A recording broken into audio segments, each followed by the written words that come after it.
$684, that is what Marcus Webb had left in his checking account the week his landlord in rural Kentucky raised the rent by $200 a month, citing property taxes he had never mentioned before. Marcus made $16 an hour driving a delivery route through 3 counties. After the increase, rent alone would eat 80% of his paycheck.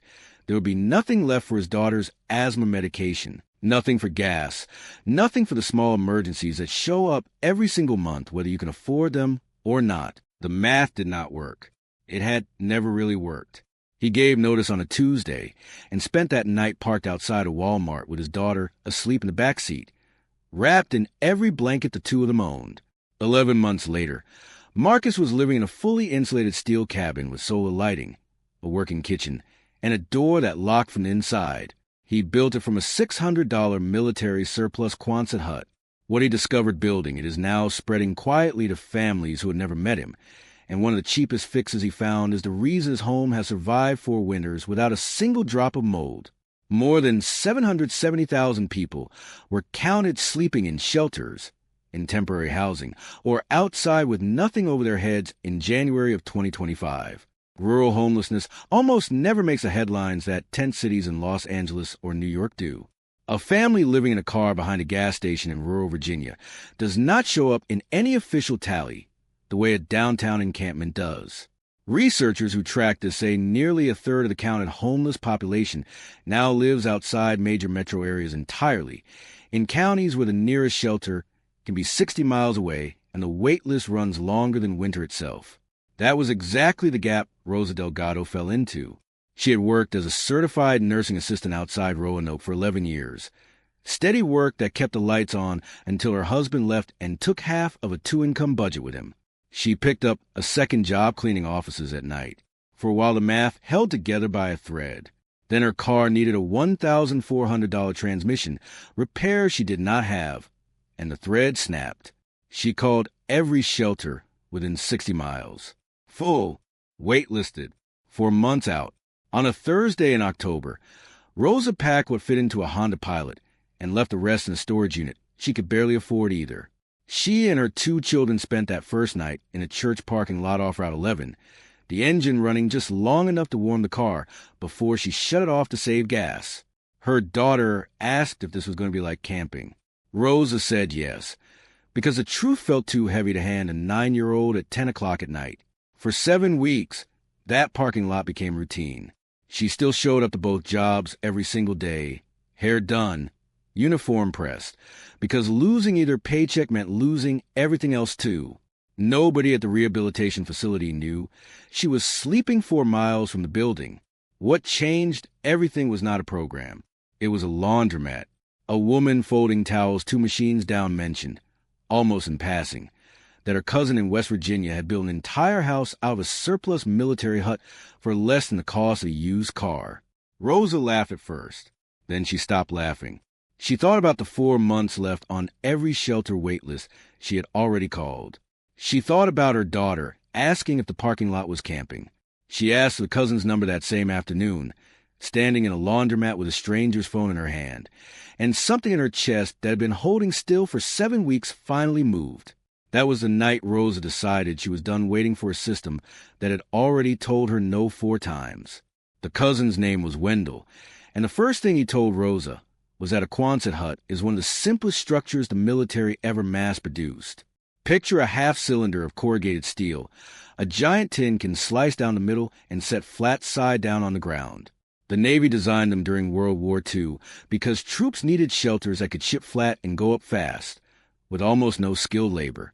Millions were built after the war, most scattered across farms, small manufacturing yards, and surplus depots, and they still cycle through those same channels today. A clean hut in good condition sells for $2,000 to $5,000. A hut with dented roof panels and rust along the base flanges sells for a fraction of that, because no commercial buyer wants cosmetic damage on something this small. Wendell had bought his own hut 2 years earlier from a yard outside Huntington. He knew exactly where Rosa should look. She found hers on the outskirts of Bristol, Tennessee, 110 miles from where she was parked. 3 dented panels, rust creeping along the base. The steel arches underneath were still solid. The bolt holes still lined up. $650. Nobody serious wanted a hut that looked like that. Rosa had $700, most of it tips from the cleaning job, the rest from selling her husband's old tools before he could come back for them. She paid cash on a Saturday morning, her daughter holding her hand in a gravel lot. And for the first time in 7 weeks, she felt something other than exhaustion. She felt a plan starting to take shape. Getting the disassembled panels back to a piece of land near Roanoke was its own problem. A Honda Pilot cannot haul steel arches, and a flatbed rental would have cost close to $250 she did not have. So she asked. A man at her church drove a flatbed for a lumber supplier during the week, and he agreed to haul the bundle panels on a Sunday when the truck sat idle. $35 in gas money. A pan of enchiladas 2 weeks later when the hut was finally standing. That was how things worked for Rosa now. Every problem solved with conversation, and whatever she could offer in return. Now Rosa had a hut in pieces on a flatbed, and nowhere to put it. She did not squat on public land. She did not hide anything in the woods. She knocked on doors along the county roads outside Roanoke, until an elderly widower named Harold Pruitt answered his. He owned 9 acres gone to brush since his wife passed. His knees kept him from clearing it. His son lived in Ohio and visited twice a year at most. Rosa offered a trade. She would clear the brush, mow the road frontage, check on his house whenever he traveled. In exchange, he would let her place the hut on the back 3 acres, out of sight from the road. He said yes. No lease, no contract, just a handshake between 2 people who each needed something the other could give. County zoning in that part of Virginia does not require a permit for structures under 200 square feet, not tied into municipal water or sewer. Rosa's hut would come in just under that line. She had checked the code at the public library before she ever bought the steel. Assembly took 3 weekends. Curved steel ribs bolted together in sequence. Corrugated panels fastened over the frame with self-tapping screws. Wendell drove down for first weekend and left her his socket set. Her daughter sorted bolts by size in the dirt. Her son held the tape measure. Then came the second Saturday. Each rib weighed close to 40 pounds and had to be held overhead while she bolted it to the next arch. Rosa was lifting one alone when it slipped. It caught her across the forearm hard enough to draw blood. She sat down in the dirt next to her daughter. For the first time since the eviction notice, she thought seriously about walking away from the whole thing.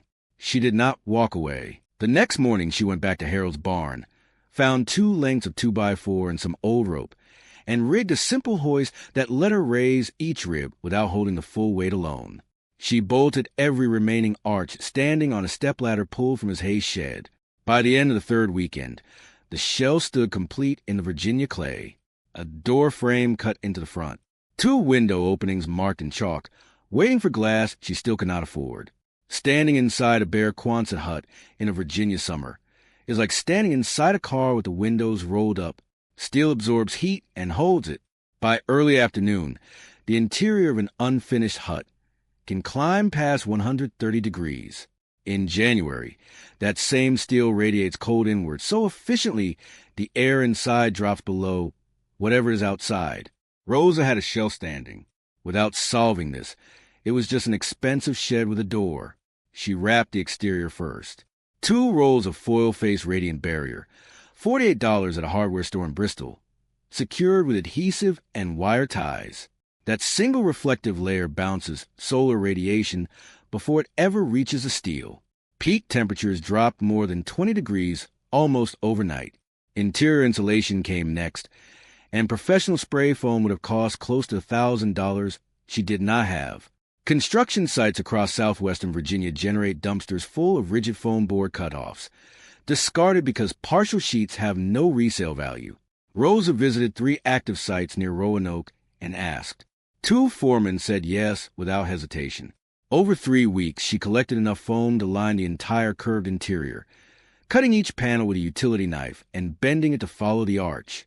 But insulation without a vapor barrier is a trap that kills builds like this within the first year, and most people never figure out why. Warm, moist air hits cold steel and turns to water. Mold grows behind walls nobody thinks to check. Rosa bought a 50-foot roll of 6 mil plastic sheeting for $21. That $21 mattered more than almost anything else she spent. She stapled it to the interior framing before a single foam panel went up, creating the air gap that keeps condensation from ever reaching the steel. For years later, there is no mold anywhere inside her home. Without it, she would have torn the whole interior out within 12 months. If you got someone in your life who can't sleep through a loud fan but still need the airflow, this is worth a look. A bladeless fan runs almost silently. No blades chopping the air, no whirring that keeps you half awake at 3 in the morning. For a build like Rosa's, where every watt of solar power matters and a good night's sleep is not optional, something that quiet earns its place. Links in the description if you want to check it out.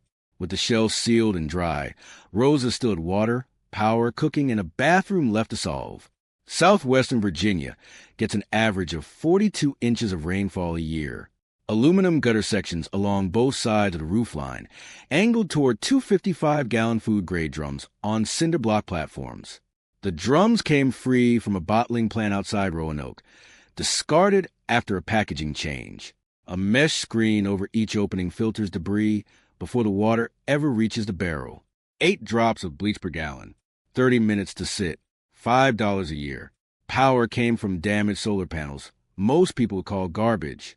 Installers replace panels constantly for hail damage and warranty swaps, and a panel with a cracked glass face gets pulled off a roof and stacked behind a warehouse. Worthless to a company promising full output. But 60% of a 300-watt panel is still 180 watts, and that is enough to run lights, charge phones, and keep a fan turning through Virginia's summer night. 3 panels free from a solar company outside Lynchburg. A wooden frame Wendell helped build. 2 used car batteries at $18 each from a salvage yard. A $35 charge, controller shipped to the post office in Roanoke. Library tutorials. Notebook diagrams carried back in a coat pocket. A 2-burner propane stove, refilled every 6 weeks for $16. A composting toilet built from 2 5-gallon buckets and a bag of pine shavings, roughly $4 a month. The sealed bucket left curing in direct sun. When Rosa finally added up every receipt in the notebook where she had tracked every purchase since the day she bought the steel, the total came to $1,340. A stick-built home in that county, licensed contractor, starts north of $180,000.